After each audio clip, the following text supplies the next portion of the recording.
കഴിഞ്ഞ ദിവസം ഉച്ചയ്ക്ക് ശേഷമാണ് കോയമ്പത്തൂരിൽ നിന്നും അരുൺകുമാറിന്റെ നേതൃത്വത്തിലുള്ള 7 സംഘം പഴയ ബാറ്ററികൾ വാങ്ങുന്നതിനായി സുൽത്താൻ ബത്തേരിയിൽ NRG സൊല്യൂഷൻ നടത്തുന്നതും BDA ജില്ലാ സെക്രട്ടറിയുമായ ചൂരക്കൽ അഖിലിനെ സമീപിക്കുന്നത്. തുടർന്ന് പഴയ ബാറ്ററികൾ സൂക്ഷിച്ചിരുന്ന സ്ഥലത്തെത്തി തൂക്കിയെടുക്കുന്നതിനിടെയാണ് അളവിൽ കൃത്രിമം നടക്കുന്നതായി ശ്രദ്ധയിൽപ്പെട്ടത്. പുൽപ്പള്ളിയിൽ നിന്നടക്കം പഴയ ബാറ്ററികൾ സംഘം തൂക്കിയെടുക്കുന്നതിൽ വെട്ടിപ്പ് നടക്കുന്നതായി ബാറ്ററി ഡീലേഴ്സ് ആൻഡ് ഡിസ്ട്രിബ്യൂട്ടേഴ്സ് അസോസിയേഷന്റെ വാട്സ്ആപ്പ് ഗ്രൂപ്പിൽ ചർച്ചയായിരുന്നു. ഇതേ തുടർന്നാണ് സംഘം ബാറ്ററി തൂക്കിയെടുക്കുമ്പോൾ BDA അധികൃതർ ശ്രദ്ധിച്ചത്.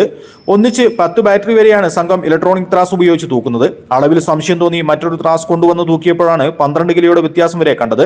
തുടർന്ന് BDAയുടെ നേതൃത്വത്തിൽ ഇവരെ തടഞ്ഞുവെച്ച് ലീഗൽ മെട്രോളജി വകുപ്പിനെ വിവരം അറിയിക്കുകയായിരുന്നു. കഴിഞ്ഞ ദിവസം പുൽപ്പള്ളിയിൽ നിന്ന് വാങ്ങിയ പഴയ ബാറ്ററിയുടെ അളവിലും വലിയ രീതിയിലുള്ള വ്യത്യാസം പിന്നീട് കണ്ടെത്തിയിരുന്നു. ഇത്തരം സംഘത്തിനെതിരെ നടപടിയെടുക്കണമെന്ന് BDA ഭാരവാഹികൾ ആവശ്യപ്പെട്ടു. 2 തൂക്കം കഴിഞ്ഞ് മൂന്നാമത്തെ തൂക്കത്തിൽ ഞങ്ങൾ അവിടെ സാധനം വെക്കാനും പറഞ്ഞു. അത് കഴിഞ്ഞിട്ട് ഞങ്ങളുടെ വേറെ സ്റ്റാമ്പ് ചെയ്ത ത്രാസിൽ തൂക്കുമ്പോൾ അതിൽ 122 വരെയിൽ കാണിച്ചത് 134 അപ്പുറത്തെത്തിയപ്പോൾ കാണിച്ചിരുന്നു. അപ്പം 12 കിലോന്റെ മാറ്റം അവിടെ വന്നിട്ടുണ്ട്. ഇപ്പൊ ലീഗൽ മെട്രോളജീനെ വിളിച്ചിട്ടുണ്ടായിരുന്നു. അവർ വന്ന് ചെക്ക് ചെയ്തു. അപ്പൊ സ്റ്റാമ്പ് ചെയ്യാത്ത ത്രാസ് ആയതുകൊണ്ട് അവരെ പിടിച്ചെടുക്കുകയും ഫൈൻ അടയ്ക്കാൻ പറയുകയും ചെയ്തിട്ടുണ്ട്. അതായത് ഇങ്ങനൊരു വലിയൊരു മാഫിയ ഉണ്ടെന്നുള്ളതും നാട്ടിൽ അറിയണം. കേരളത്തിന്റെ പല ഭാഗത്തും ഇങ്ങനെ ഉണ്ട്. അത് ഇവിടെ ദൃശ്യമാധ്യമങ്ങളിൽ കൂടെ വ്യക്തമായിട്ട് അറിയുന്നുണ്ട്. വാട്സാപ്പിൽ കൂടെ ഇവർക്ക് സന്ദേശം ലഭിക്കുക ഇവർക്ക് അറിയുകയും ചെയ്യുന്നുണ്ട്.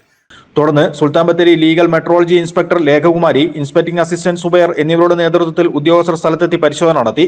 സീൽ ചെയ്യാത്ത ത്രാസാണ് ബാറ്ററികൾ തൂക്കിയെടുക്കാൻ ഉപയോഗിച്ചതെന്നും കണ്ടെത്തി. ഇതിന്റെ അടിസ്ഥാനത്തിൽ ത്രാസ് പിടിച്ചെടുക്കുകയും സീൽ ചെയ്യാത്ത ത്രാസ് ഉപയോഗിച്ചതിനും അളവിൽ കൃത്രിമം കാണിച്ചതിനുമായി 7000 രൂപ പിഴ ഈടാക്കുകയും ചെയ്തു.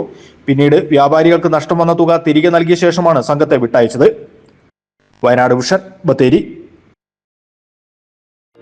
കൂടുതൽ വാർത്തകൾക്കും വിശേഷങ്ങൾക്കുമായി Wayanad vision Facebook page follow ചെയ്യുക. യൂട്യൂബ് ചാനൽ സബ്സ്ക്രൈബ് ചെയ്യുക.